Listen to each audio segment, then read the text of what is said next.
back to my channel. My name is Sophie, designer, investor, entrepreneur, and hustler at heart. Today, we're gonna be spilling some tea. No, not some petty drama, but we're spilling the tea on how much I make as a product designer or UX UI designer. Disclaimer, no, I'm not trying to brag. I hope you don't see it that way. My goal is to peel away the veil and speak some truth, girl. Salary talk scares people, and that's understandable because money is sometimes scary. Some people are uncomfortable sharing their salaries, but it's not always a competition, and that's why I'm making this video today. The more open we are about talking about our salaries, the more knowledge we'll gain about what people in our industry is making, at what experience level and what location. That way we can have better judgment on what to expect and if your pay is fair. Okay, that's enough rambling for me. Let's jump right into my salary journey. And to all my designer friends out there, soak up this knowledge and use it to your advantage. So I was born and raised in Toronto, Canada. Shout out to all my viewers in the 6. So most of my pay reflects my cost of living here. Remember, location is very important when you're doing your research on what you should get paid. My first design job was actually an internship in the summer of my second year of university. So I was studying for my BA in design, and it was required for all of us to complete an internship in order to graduate. I remember the group chats and the hallways and the classrooms was just filled with stress and anxiety. Everyone was hustling to try to get an internship. I just remember some people landing internships at Facebook and Google, and I'm just here like, The rest of us was sending out dozens, if not hundreds of applications only to get a few interviews. But thank God I landed one at a startup in Toronto.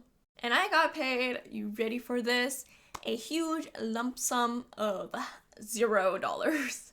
And I know unpaid internships are bad, but in my situation, I was just reaching out to every senior designer I could think of, whether they're strangers or friends, just whoever popped up on my LinkedIn network, whether their company was looking for interns or not. I just got lucky that one of them wanted to help out younger designers. And like I said in my video about building your wealth up with $0 in your pocket, sometimes finding the experience and building resume up is worth it whether you're getting paid a lot or not. And also finding a mentor could be one of the best investments you make in your career. And that's exactly what I did here. But moving on to my last year in university, I remember thinking that if there are other people in my program with design jobs already, then there's no reason for me not to find one as well. You want to be in the if other people can do it, so can I mentality. So once again, I made hella connections on LinkedIn, and eventually I found a Toronto FinTech startup who was looking for a contract designer. Let's refer to this company as Company A. And this is when I learned about freelancing. If you're in Canada, you have to set something up called sole proprietorship. And if you predict that you'll make above the $30,000 threshold over the next 4 consecutive calendar quarters, then you have to also register for a GST or HST account. Because who doesn't love taxes, am I right? I put some links down below if you want to check that out in more detail. Anyway, I got offered $30 an hour. But from what I heard from my friend, that company was actually in a desperate need of a designer, so I knew that I had the upper hand here. And all throughout this process, I was asking for advice from my mentor from my internship. Shout out to you, you're the real MVP. But what I learned from this is, do not waver, brave one. Know your worth, speak your mind, or forever hold your peace. Trust me, it does not hurt to ask for more. The worst that can happen is they say no. That's it. Not the end of the world. If they feel like you're the right candidate, it won't lose you the job. They will try to have a chat with you and negotiate. Don't feel like you're being greedy. Chances are that the person interviewing you or the person giving you the offer has been through the process themselves, so they totally understand. I ended up asking for $40 an hour, and then we both met in the middle at $35.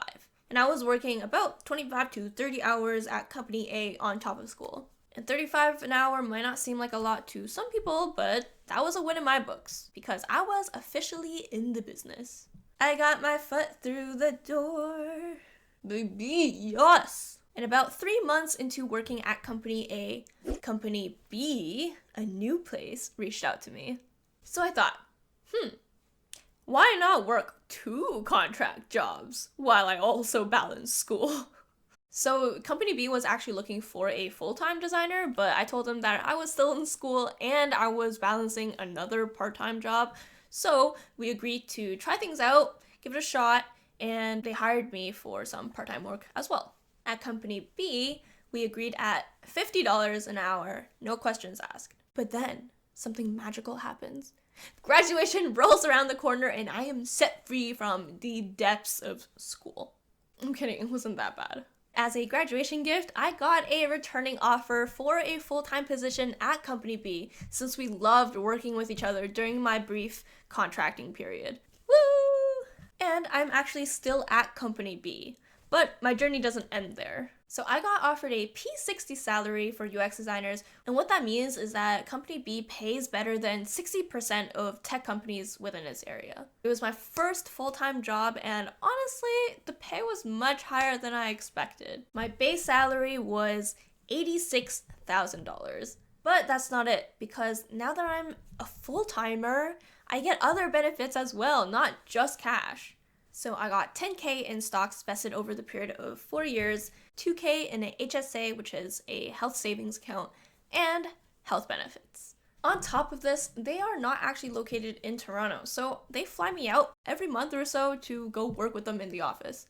So moving on. At this point, I was working full-time at Company B while still working part-time contract work for Company A. But another startup located in Berlin actually reached out to me. And I felt like it was the right time for a change, so I actually handed off my position to someone from my design program, and I hooked an intern up for a position as well.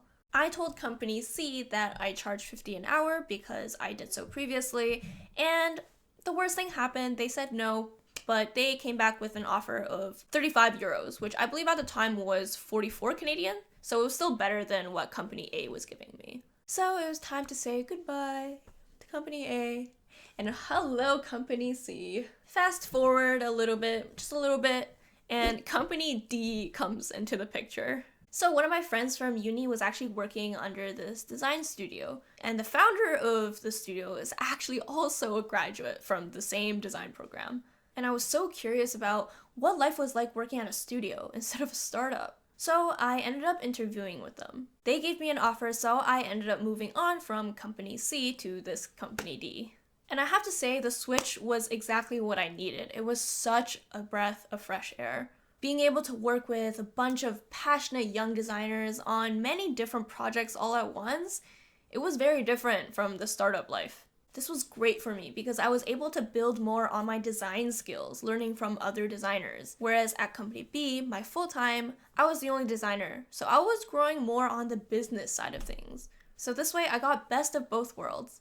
And finally, of course, what you've been waiting for, I got offered $40 an hour here. And I know that's less than the 44 at Company C, but again, I feel like the trade-off between experiencing something new at a studio and learning now with other designers, it was worth the $4 difference I was making at Company C. And finally, I mentioned earlier that I'm still at Company B. So after 8 months of being with them, I actually did get a raise. I did it, I did it. I did it, hooray! So now, for my current salary, after my raise, it is now at $107,000. And from an industry percentile point of view, I got a raise from P60 that I talked about earlier to now a P75 for a UX designer.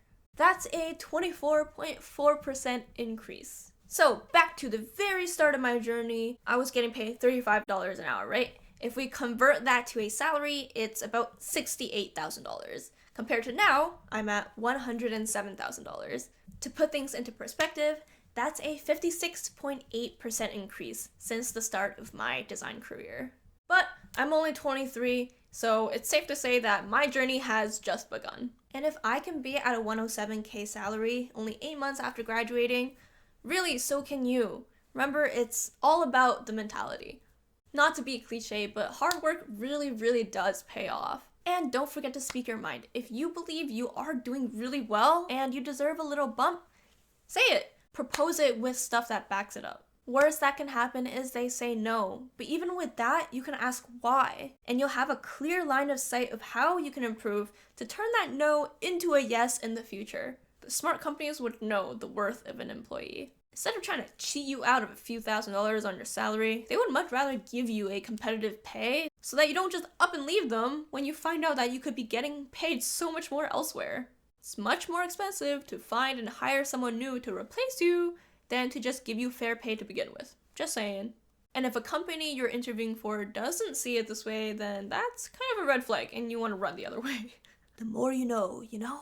Anyways, I hope you found this useful or encouraging in some way. Don't forget to make that like button turn blue for the YouTube algorithm. It would help me out a lot. Comment the money bag emoji down below so I know you've made it this far. Subscribe and hit that bell icon so you know when I upload next. Stay poppin', stay hustlin'. I'll see you guys in my next video.